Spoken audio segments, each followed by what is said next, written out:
Selanjutnya, tadi saya sangat setuju dengan ahli mengatakan bahwa dalam perkembangan pemidanaan ada perkembangan dari awalnya retributif, utilitarian, bahkan sekarang sudah perkembangannya ke restoratif dan rehabilitatif. Nah, berkaitan tadi ahli juga mengatakan, itu saya sangat setuju, ahli mengatakan bahwa namun sampai saat ini sistem peradilan pidana yang ada di dunia ini tidak bisa melepaskan diri daripada dominasi paham pembalasan retributif. Ini saya kaitkan dengan pemidanaan pasal 10 kita, adanya pidana mati.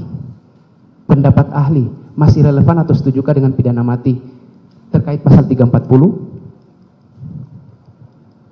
Persoalan eksistensi pidana mati itu sampai hari ini masih diperdebatkan.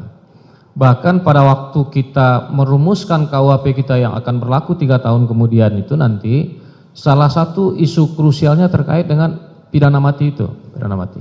Ya, pada satu sisi kita berhadapan dengan komunitas yang menentang adanya pidana mati.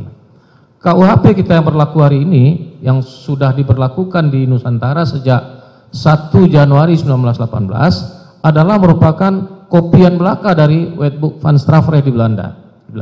Ya, di Belanda sejak tahun 1925 kalau saya tidak salah, mereka sudah meninggalkan pidana mati. Tapi kita masih tetap membutuhkan pidana mati itu. Nah, saya menganggap kalau ditanya pendapat saya pribadi, saya masih setuju dengan adanya pidana mati. Kenapa demikian? Karena dalam rangka mengakomodasi nilai-nilai atau budaya hukum yang ada di tengah masyarakat bangsa kita. Saya mohon maaf, mayoritas bangsa Indonesia itu adalah pemeluk agama Islam. Dalam agama Islam berlaku hukum qisas. Siapa yang membunuh harus dibunuh. Jadi oleh karena itu pidana mati masih diberlakukan. Akan tetapi dalam rangka menghormati dan mengakomodasi pendapat-pendapat yang berbeda, maka pembentuk KUHP yang akan datang mencoba mencari jalan tengah. Bahwa pidana mati itu bukan menjadi pidana pokok, tapi menjadi pidana yang sifatnya khusus. Baik, terima kasih Prof.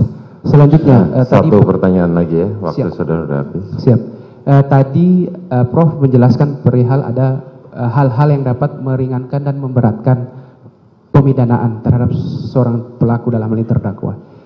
Saya minta pandangan ahli, apakah beda antara pelaku delik jika dilakukan oleh seorang masyarakat biasa dibandingkan dengan seseorang dalam hal ini memiliki profesi sebagai penegak hukum, itu lebih berat mana untuk dijatuhi pemidanaan tersebut? Apakah orang awam atau masyarakat biasa atau pelakunya penegak hukum, mana yang harus lebih berat?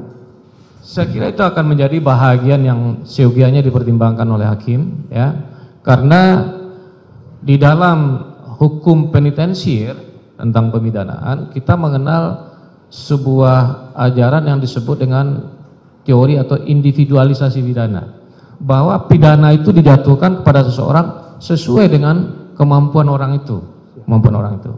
Saya umpamanya hari ini saya sakit kepala, tapi cukup dengan makan Panadol. Saudara jaksa penuntut umum sakit kepala harus dirawat di rumah sakit. Kondisi individual lah yang membedakan orang itu berat ringannya pidana yang akan dijatuhkan. Tapi ini semua adalah penilaian dari majelis hakim. Tapi apakah latar belakang dari pelaku orang biasa dengan seorang penegak hukum bisa mempengaruhi faktor yang meringankan dan memperberat pemidanaan? Saya tidak bisa masuk ke semua itu. Baik, terima kasih. Cukup. Yang mulia.